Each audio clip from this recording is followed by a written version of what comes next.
This is my Keith Thurman versus Danny Garcia weigh-in and face-off reaction video. One of the things that I've noticed in the build-up to this fight, maybe some of you disagree with this, but this is just my interpretation of what I've seen, is that out of most of Danny Garcia's opponents, Keith Thurman seems to be taking the bait the least in terms of Angel Garcia trying to antagonize him. Thurman really don't seem to be biting. He seems to be in the zone, focused on what he's doing, very level-headed, not emotional. And maybe that's down to the character that Keith Thurman is. You know, the Garcias have been saying that he's a hippie and whatnot. And maybe he is, but he just seems to have that Zen-like mind frame where it's difficult to get to him. And from what I've seen, Angel Garcia's antics are not working on him. I know he tried hard at the New York press conference a few weeks ago and whatnot, but I don't know. Keith Thurman just seems in the zone. He seems absolutely relaxed, fine, happy. And it's actually caused Angel Garcia and even Danny Garcia to talk maybe even more trash than normal. So do they feel like they have to do that? Danny used to sit back before and didn't talk a lot of trash. But in the build up to this fight, I think Danny's talking more trash than ever before. Now, that could be down to maybe selling tickets for the arena. It could be down to getting as many viewers as possible on the night. This fight is on free television in the United States on CBS. Again, thank you, Al Heyman. That's what you should be saying if you live in the United States, for putting on a fight of this quality on free television. Thank you, Uncle Al. Yes, these are two Al Heyman fighters, and he's putting on a great, great matchup for you guys in the United States on free television. So, yeah, both guys were in great shape, as you would expect for welterweights. Danny Garcia looks kind of the same size as Keith Thurman. I know he's moving up in weight, but who's to say that Keith Thurman couldn't have made light welterweight? I don't know. They both look a similar size, very similar size. The breakdowns that Keith Thurman has been given to the media in terms of Danny Garcia's style, what he does well, his left hook, so on and so forth, are very, very impressive. Keith Thurman is a very intelligent fighter. He understands the game. He understands the mechanics of boxing. For example, I couldn't imagine Amir Khan breaking down an opponent's style verbally as intricately and impressively as Keith Thurman broke down Danny Garcia's style. I can't imagine Khan, doing that. I've never heard him break down an opponent's style in that much detail, with that much accuracy. And again, it just goes to show the difference between the mindset of a Keith Thurman and the mindset of an Amir Khan. I think Khan is a guy who needs to box to orders, and he's not really a guy who can think for himself in the ring as much as a Keith Thurman can. He also relies on his athleticism a lot more, I think, than Keith Thurman does. Keith Thurman is an athletic fighter. He does use his legs a lot. He does jump in. Some people have compared him almost to like a miniature David Haye, and I can see those comparisons.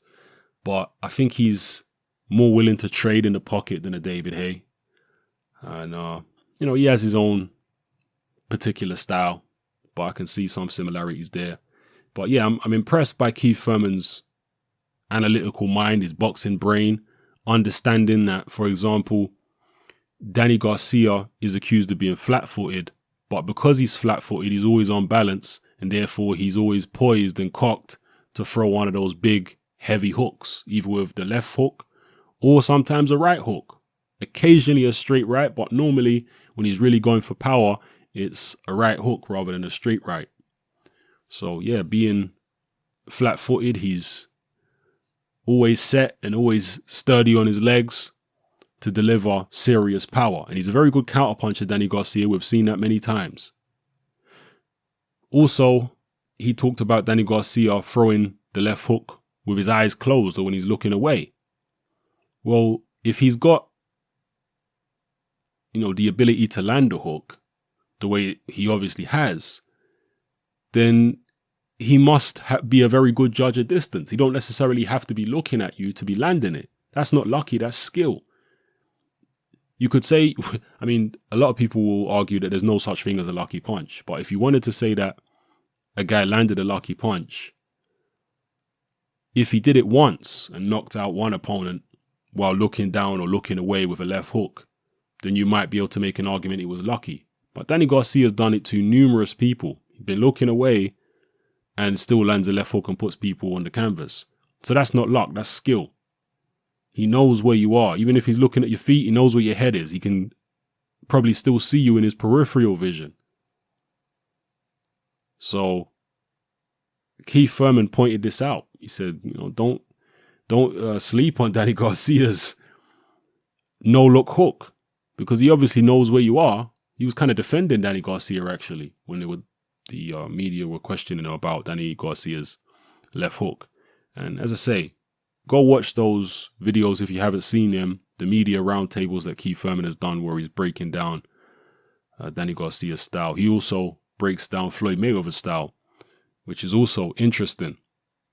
So, yeah, I've been impressed with Keith Thurman's boxing brain. The Garcias have been trying very hard to unsettle him. As far as my final thoughts going into this fight, when the fight was initially made, I felt like Keith Thurman's going to win. He's probably going to win on points.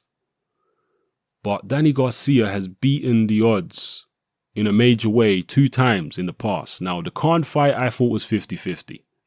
Maybe 51-49 in Khan's favor. I thought that was, a very dangerous fight for Khan, to be honest with you, after watching Danny Garcia. Whereas most people thought it was a fairly routine victory for Khan. That's what they thought it was going to be. But the Lucas Matisse fight, I think I picked Matisse in that fight. And I was very surprised by Danny Garcia's ability to box on the back foot as effectively as he did. And just his overall boxing skills and game plan, it was a masterclass. I was very impressed by Danny Garcia that night. And the way the fight unfolded did shock me. Danny Garcia winning that fight wouldn't have necessarily shocked me, but the manner in which he won did shock me.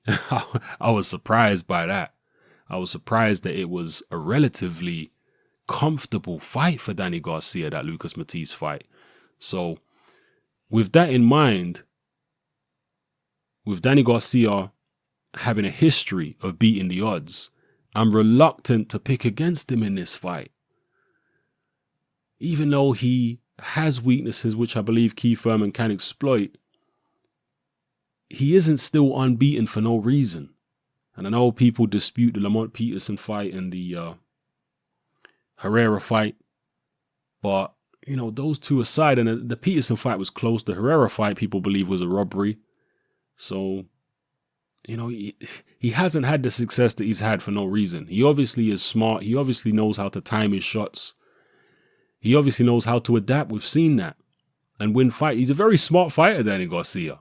Even though he loves his hooks and throws wide a lot of the time, which isn't always the most technically sound way of fighting, he knows when to punch, when not to punch, what to do, when to move, when not to move, when to... he's a good punch picker and he's a smart guy, Danny Garcia. So we have to give him credit for that. And in fact, I think he's more controlled and maybe more sneaky than Keith Thurman. Keith Thurman, I think, is a bit more of an impulsive fighter. He is tactical, don't get it twisted. But because he wants knockout so much, I think that causes him to leap in and take risks that lead to him getting in trouble sometimes, getting countered, getting hurt. So, it's an interesting fight. Definitely looking forward to it. Who am I going to pick? Man, I'm going to have to sit on the fence. I was rolling with Keith Thurman originally. Maybe I'm still leaning towards him, but I don't know. I got to sit on the fence, man, because in my mind, it could go either way. I think it just depends on who has the best start in the fight and who gets their tactics right. So either way, I'm looking forward to a great matchup. Once again, thank you, Uncle Al, for putting it together. Keith Thurman in another big fight right after his last fight with Sean Porter. So looking forward to it. And if you guys can split these two, if you do have a firm prediction, if you do have a strong inkling or a strong belief about who you think is going to win the fight and by what method, then please, by all means, drop it in the comment section below. I'll be very interested to hear what you think of this fight. And, the weigh-in was what the weigh-in was. Fun and games. Nobody was rattled or anything like that. Both of these guys are experienced enough at this point to not be rattled. So, at least not be rattled in this fight. They're both maybe on the same kind of level in terms of popularity and what have you. So it's not like one of them is fighting someone who's a way bigger star than the other and he's a bit starstruck by the occasion. No, they're kind of like on the same type of level in terms of popularity. So it is what it is. Let me know how you feel in the comment section, people. It's Hatman, I'm out.